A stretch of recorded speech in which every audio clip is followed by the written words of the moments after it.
This is Dave T1963. Got my bed all polyurethaned up and stained. I used a oak sanded 3/4 inch plywood for my base. I got a lot of this inspiration off of G2 Outdoors. Greg's a friend of mine, and originally I wasn't going to put an elevated platform, but after seeing his system and seeing that I still have plenty of headroom up here, I went ahead and decided to build this, and I'm kind of glad I did. Now, I went a different route than Greg. I've got plenty of storage. I've got a huge shop, so I kept this in one piece. In fact, you can see where I used angle metal and some T-metal to kind of fasten this all down and make it really secure. This thing does not budge at all.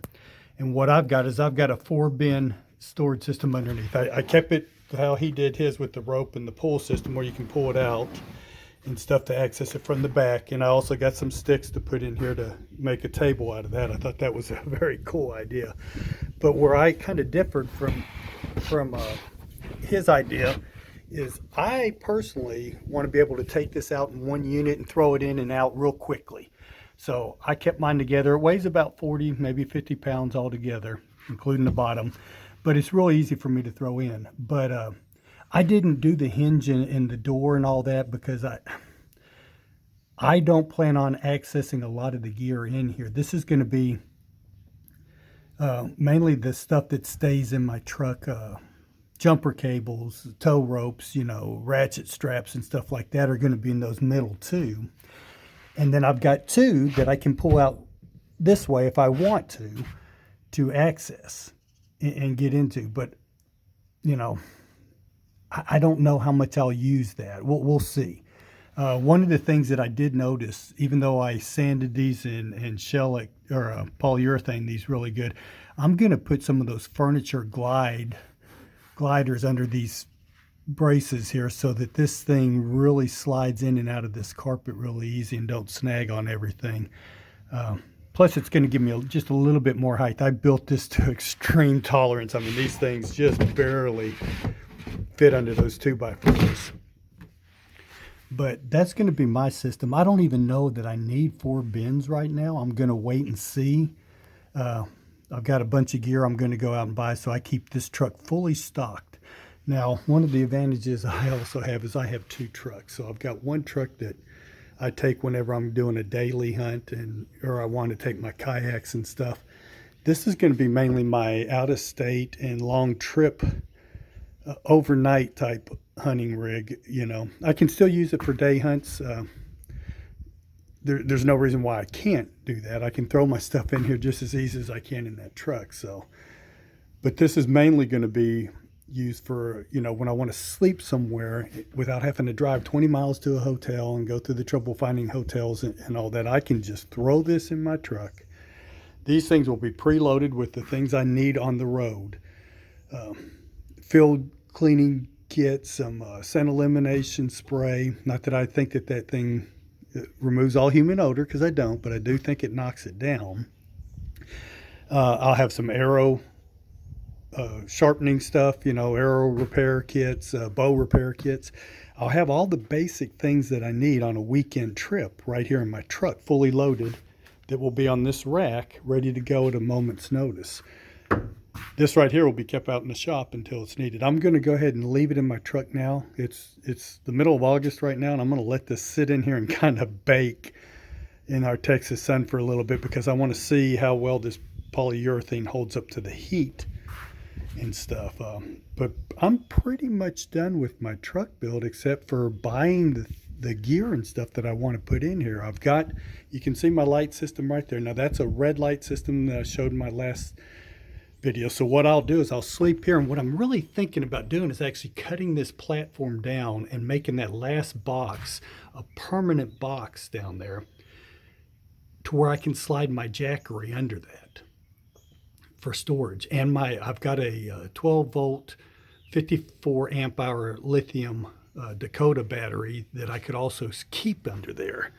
But I will use my jackery right there in that corner, plug that in for my red lights, and that'll run my CPAP, that'll run my phone, which is my alarm clock, and everything up front, because I'm planning on sleeping with my head up against the front of my truck.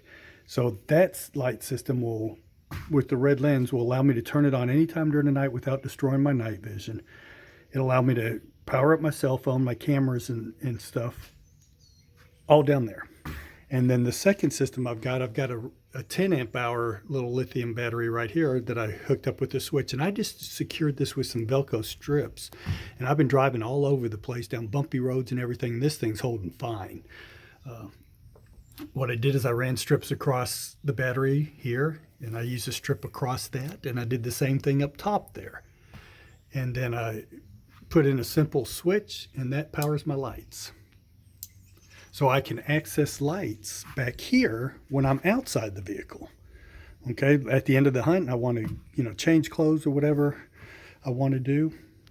So what's going to go in this space here is I keep this tub right here is normally in the back of my truck, and every time I go out in the woods scouting right now, at the end of the hunt, I take my rubber boots and all my clothing and I throw it in there and seal it up.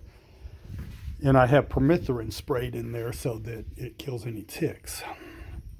Ticks are terrible this year, so I've also got that little push light right there. The ticks have been terrible, so I plan on keeping that back here. I will keep my climbing sticks back here, and I'll keep my backpack back here.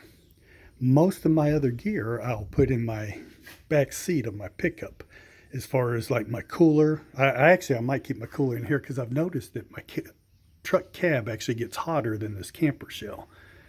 So I might keep my cooler back here, but most of my hunting gear and stuff, is going to be in the back seat. My change of clothes, and of course I've got, you can see in this part of my garage, which ain't even my shop, I've got clothing and stuff and all kinds. I've got tubs everywhere. Everything goes in tubs in my house. I like to keep things organized.